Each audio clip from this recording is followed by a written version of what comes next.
زرار رضی اللہ عنہ کا حملہ غیر متوقع تھا۔ یہ سوار گھوڑے سے گر پڑا۔ دوسرے رومی سوار ابھی سمجھ بھی نہ پائے تھے کہ یہ کیا ہوا ہے کہ زرار رضی اللہ عنہ کی برچی ایک اور رومی کے پہلو میں اتر چکی تھی۔ تیسرا سوار زرار کی طرف آیا تو زرار کی برچی میں پرویا گیا۔ مسلمانوں کی خیمہ گاہ قریب ہی تھی، پھر بھی رومی زرار کو گھیرے میں لینے کی کوشش کر رہے تھے۔ زرار رضی اللہ عنہ مانے ہوئے شہسوار تھے، وہ رومیوں کے ہاتھ نہیں آ رہے تھے۔ رومیوں کی تعداد اب 27 تھی۔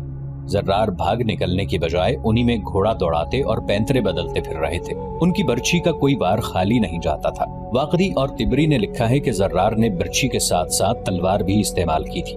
ان کی تحریروں کے مطابق زرار نے 30 میں سے 19 رومی سواروں کو مار ڈالا تھا۔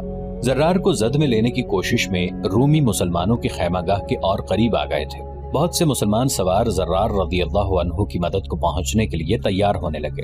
رومیوں نے یہ خطرہ بر وقت بھانپ لیا اور وہ بھاگ گئے۔ زرار رضی اللہ عنہ اپنی خیمہ گاہ میں داخل ہوئے تو مجاہدین نے داد و تحسین کا شور و غوغا بپا کر کے ان کا استقبال کیا، لیکن خالد رضی اللہ عنہ کے سامنے گئے تو خالد رضی اللہ عنہ کے چہرے پر خفگی تھی۔ کیا میں نے تجھے کسی اور کام کے لیے نہیں بھیجا تھا؟ خالد رضی اللہ عنہ نے درست لہجے میں کہا۔ اور تو نے دشمن سے لڑائی شروع کر دی؟ کیا تو نے اپنے فرض کے ساتھ بے انصافی نہیں کی ابن ولید؟ زرار بن الازور نے کہا، خدا کی قسم تیرے حکم کا اور تیری ناراضگی کا خیال نہ ہوتا تو جو رومی بچ کر نکل گئے ہیں وہ بھی نہ جاتے۔ انہوں نے مجھے گھیر لیا تھا۔ اس کے بعد خالد رضی اللہ عنہ نے کسی کو رومی خیمہ گاہ کی جاسوسی کے لیے نہ بھیجا۔ 3-4 دن اور گزر گئے۔ خالد رضی اللہ عنہ کے لشکر نے آرام کر لیا، لیکن خالد رضی اللہ عنہ کے اپنے شب و روز جاگتے، سوچتے اور خیمے میں ٹہلتے گزرتے۔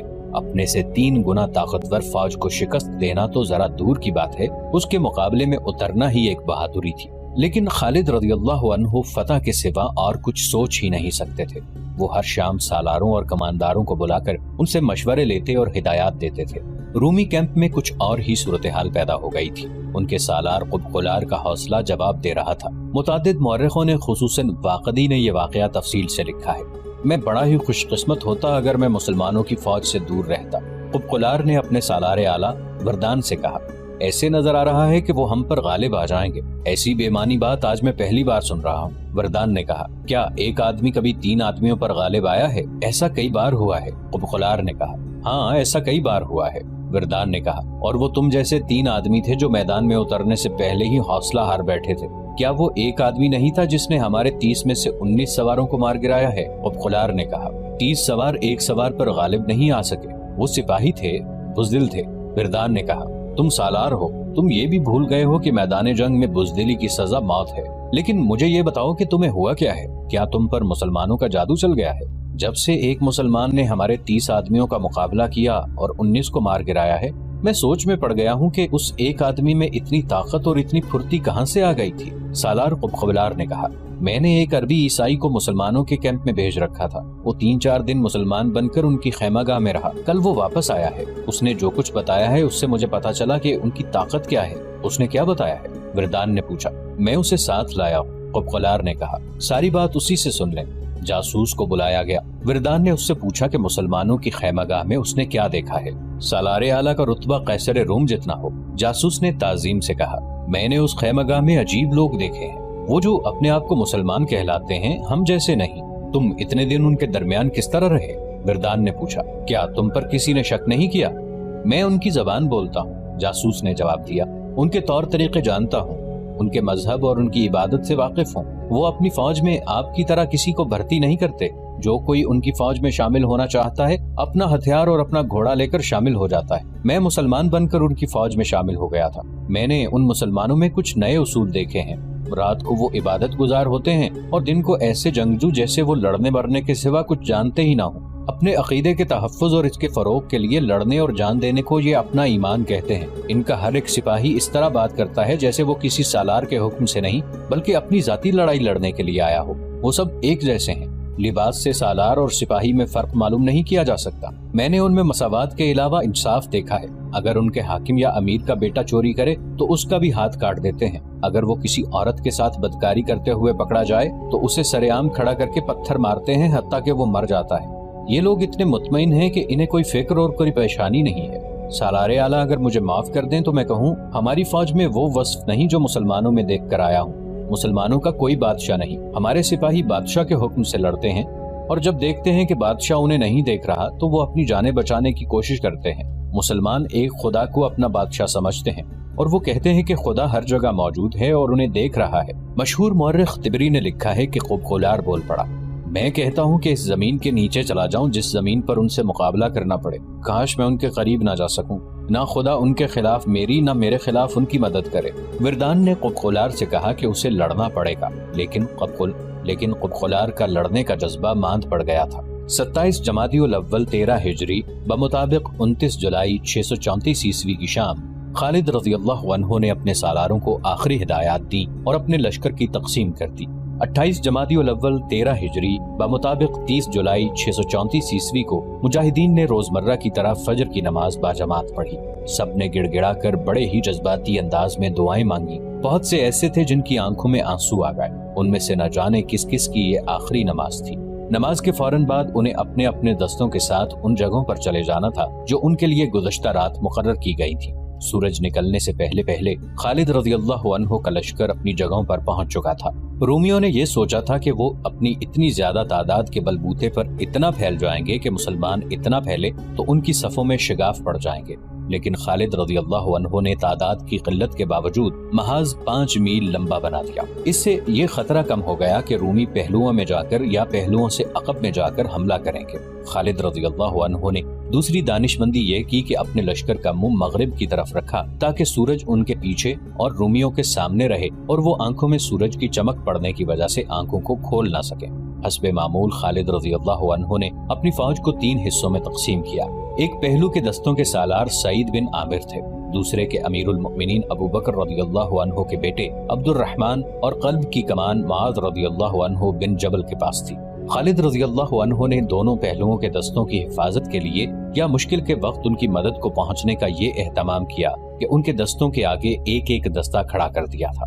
4000 نفری جس کے سالار یزید رضی اللہ عنہ بن ابی سفیان تھے، خالد رضی اللہ عنہ نے قلب کے عقب میں محفوظہ یعنی ریزرو کے طور پر رکھ لی۔ وہاں اس نفری کی موجودگی اس لیے بھی ضروری تھی کہ وہاں عورتیں اور بچے تھے۔ خالد رضی اللہ عنہ نے سالاری کے رتبے کے افراد کو اپنے ساتھ رکھ لیا۔ مقصد یہ تھا کہ جہاں کہیں سالار کی ضرورت پڑے ان میں سے کسی ایک کو وہاں بھیج دیا جائے۔ یہ چاروں بڑے قابل اور تجربہ کار سالار تھے۔ عمر رضی اللہ عنہ کے بیٹے عبداللہ رضی اللہ عنہ، عمر رضی اللہ عنہ بن العاص، ضرار بن الادور رضی اللہ عنہ اور رافع بن عمیرہ رضی اللہ عنہ۔ سورج طلوع ہوا تو رومی سنتریوں نے اپنے سالاروں کو اطلاع دی کہ مسلمان جنگی ترتیب میں تیار ہو گئے ہیں۔ رومیوں کے اجتماع میں ہڑبونگ مچ گئی، ان کا خدشہ بجا تھا کہ مسلمان حملہ کر دیں گے۔ رومی سالاروں نے بڑی تیزی سے اپنے لشکر کو تیار کیا اور مسلمانوں کے سامنے کھڑا کر دیا۔ دونوں فوجوں کے درمیان فاصلہ تقریباً 4 فرلانگ تھا۔ خالد رضی اللہ عنہ نے اپنے محاذ کو کم و بیش 5 میل لمبا کر دیا تھا۔ رومی اپنے لشکر کو اس سے زیادہ پھیلا سکتے تھے، لیکن انہوں نے اپنے محاذ کی لمبائی تقریباً اتنی ہی رکھی جتنی خالد رضی اللہ عنہ نے رکھی تھی۔ اس سے خالد رضی اللہ عنہ کا یہ مسئلہ تو حل ہو گیا کہ رومی مسلمانوں کے پہلوؤں کے لیے خطرہ نہ بن سکے، لیکن رومی لشکر کی گہرائی زیادہ بلکہ بہت زیادہ تھی۔ دستوں کے پیچھے دستے اور ان کے پیچھے دستے تھے۔ مسلمانوں کے لیے ان کی صفیں توڑنا تقریباً ناممکن تھا۔ مورخ لکھتے ہیں کہ رومیوں کا لشکر جب اس ترتیب میں آیا تو دیکھنے والوں پر ہیبت طاری کرتا تھا۔ بہت سی صلیبیں جن میں کچھ بڑی اور کچھ ذرا چھوٹی تھیں اس لشکر میں سے اوپر کو ابھری ہوئی تھیں اور کئی رنگوں کے جھنڈے اوپر کو اٹھے ہوئے لہرا رہے تھے۔ اس کے مقابلے میں مسلمانوں کی فوج نہایت معمولی اور بے روب سی لگتی تھی۔ رومیوں کا سالار اور دبان اور سالار قبقلار اپنے لشکر کے قلب کے سامنے گھوڑوں پر سوار کھڑے تھے۔ ان کے ساتھ ان کے محافظوں کا ایک دستہ تھا جو لباس وغیرہ سے بڑی شان والے لگتے تھے۔ رومیوں کی تعداد اور ان کے ظاہری جاہ و جلال کو دیکھ کر خالد رضی اللہ عنہ نے محسوس کیا ہوگا کہ ان کے مجاہدین پر رومیوں کا ایسا اثر ہو سکتا ہے کہ ان کا جذبہ ذرا کمزور ہو جائے۔ شاید اسی لیے خالد رضی اللہ عنہ نے اپنے گھوڑے کو ایڑ لگائی اور گھوڑے کا رخ اپنی فوج کے ایک سرے کی طرف کر دیا۔ یہ پہلا موقع تھا کہ انہوں نے اپنا محاذ اتنا زیادہ پھیلایا تھا۔ انہوں نے گھوڑا ایک پہلو کے دستے کی جانب روکا۔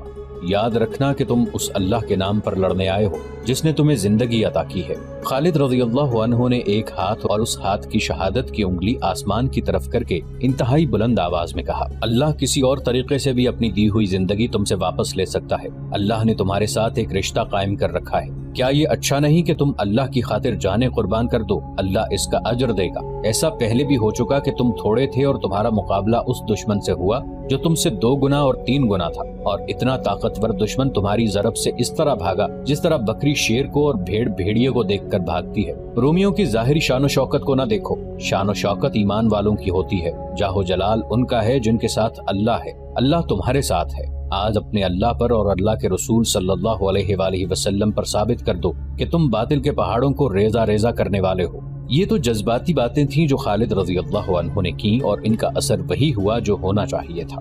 خالد رضی اللہ عنہ نے ان باتوں کے علاوہ کچھ ہدایات دی۔ مورخوں نے ان کے صحیح الفاظ لکھے ہیں، جب آگے بڑھ کر حملہ کرو تو مل کر دشمن پر دباؤ ڈالو جیسے ایک دیوار بڑھ رہی ہو۔ جب تیر چلاؤ تو سب کے تیر اکٹھے کمانوں سے نکلیں اور دشمن پر بوچھاڑ کی طرح گریں۔ دشمن کو اپنے ساتھ بہا لے جاؤ۔ خالد رضی اللہ عنہ تمام دستوں کے سامنے رکے اور یہی الفاظ کہے۔ اس کے بعد وہ عقب میں عورتوں کے پاس چلے گئے۔ دعا کرتی رہنا اپنے خامندوں کے لیے، اپنے بھائیوں اور اپنے باپوں کے لیے۔ خالد رضی اللہ عنہ نے عورتوں سے کہا، تم دیکھ رہی ہو کہ دشمن کی تعداد کتنی زیادہ ہے اور ہم کتنے تھوڑے ہیں۔ ایسا ہو سکتا ہے کہ دشمن ہماری صفوں کو توڑ کے پیچھے آ جائے۔ خدا کی قسم مجھے پوری امید ہے کہ اپنی عزت اور اپنی جانیں بچانے کے لیے تم مردوں کی طرح لڑو گی۔ ہم انہیں تم تک پہنچنے نہیں دیں گے، لیکن وہ سب کچھ ہو سکتا ہے جو ہم نہیں چاہتے کہ ہو جائے۔ ولید کے بیٹے، ایک عورت نے کہا، کیا وجہ ہے کہ ہمیں آگے جا کر لڑنے کی اجازت نہیں؟ مرد زندہ ہوں تو عورت کیوں لڑے؟ خالد رضی اللہ عنہ نے کہا، اور اپنے آپ کو بچانے کے لیے لڑنا تم پر فرض ہے، اور تم پر فرض ہے کہ مرد تھوڑے رہ جائیں، دشمن غالب آ رہا ہو تو آگے بڑھو اور مردوں کی طرح لڑو، اور اپنے اوپر غیر مرد کا غلبہ قبول نہ کرو۔ یہ پہلا موقع تھا کہ خالد رضی اللہ عنہ نے عورتوں کو بھی دشمن سے خبردار کیا اور انہیں اپنے دفاع میں لڑنے کے لیے تیار کیا تھا۔ اس سے ظاہر ہوتا ہے کہ انہیں خاصی تشویش تھی۔ انہوں نے کسرا کی فوجوں کو شکست پہ شکست دی تھی، لیکن رومی فارسیوں کی نسبت زیادہ منظم اور طاقتور تھے۔ خالد رضی اللہ عنہ کے سامنے یقیناً یہ پہلو بھی ہوگا کہ مجاہدین کو گھروں سے نکلے خاصا عرصہ ہو چکا تھا، اور وہ مسلسل لڑائیوں کے تھکے ہوئے بھی تھے۔ انہیں اپنے اللہ پر، اللہ کی دی ہوئی روحانی طاقتوں پر اور ایمان پر بھروسہ تھا۔ دونوں فوجیں لڑائی کے لیے تیار ہو گئیں۔ رومیوں کی طرف سے ایک معمر پادری آگے آیا اور مسلمانوں سے کچھ دور آ کر رک گیا۔ اے مسلمانوں، اس نے بلند آواز سے کہا، تم میں کوئی ایسا ہے جو میرے پاس آ کر بات کرے؟ خالد رضی اللہ عنہ نے اپنے گھوڑے کی لگام کو ہلکا سا جھٹکا دیا اور پادری کے سامنے جا گھوڑا روکا۔ تم سالار ہو؟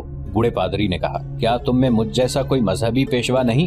نہیں، خالد رضی اللہ عنہ نے جواب دیا، ہمارے ساتھ کوئی مذہبی پیشوا نہیں ہوتا، سالار ہی امام ہوتا ہے۔ میں سپہ سالار ہوں، اور میں معزز پادری کو یہ بھی بتا دیتا ہوں کہ میں اس وقت تک سپہ سالار رہوں گا جب تک میری قوم اور میری فوج چاہے گی۔ اگر میں اپنے اللہ وحدہ لا شریک کے احکام اور اس کے رسول صلی اللہ علیہ وآلہ وسلم کے فرمان سے انحراف کروں گا تو مجھے سپہ سالار نہیں رہنے دیا جائے گا۔ اگر اس حالت میں بھی سپہ سالار رہوں گا تو سپاہیوں کو حق حاصل ہے کہ وہ میرا کوئی حکم نہ مانے۔ مورخ لکھتے ہیں کہ معمر پادری پر خاموشی طاری ہو گئی اور وہ کچھ دیر خالد رضی اللہ عنہ کے منہ کی طرف دیکھتا رہا۔ شاید یہی وجہ ہے، پادری نے ذرا دبی زبان میں کہا، یہی وجہ ہو سکتی ہے کہ فتح ہمیشہ تمہاری ہوتی ہے۔ وہ بات کر معزز پادری جو تو کرنے آیا ہے۔ خالد رضی اللہ عنہ نے کہا، ہاں۔ پادری نے جیسے بیدار ہو کر کہا، اے عرب سے فتح کی امید لے کر آنے والے، کیا تو نہیں جانتا کہ جس زمین پر تو فوج لے کر آیا ہے اس پر کسی بادشاہ کو پاؤں رکھنے کی ضرورت نہیں ہوئی تھی؟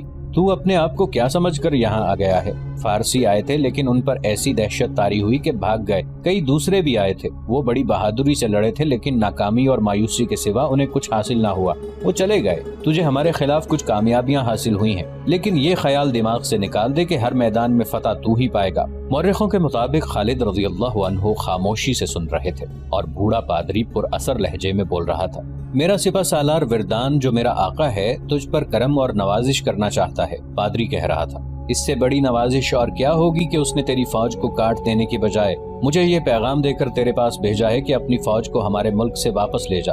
میرا آقا تیرے ہر سپاہی کو 1 دینار، 1 قبا اور 1 امامہ دے گا، اور تجھے 100 امامے، 100 قبائیں اور 100 دینار عطا کرے گا۔ تیرے لیے یہ فیاضی معمولی نہیں۔ کیا تو نہیں دیکھ رہا کہ ہمارا لشکر ریت کے ذروں کی طرح بے حساب ہے؟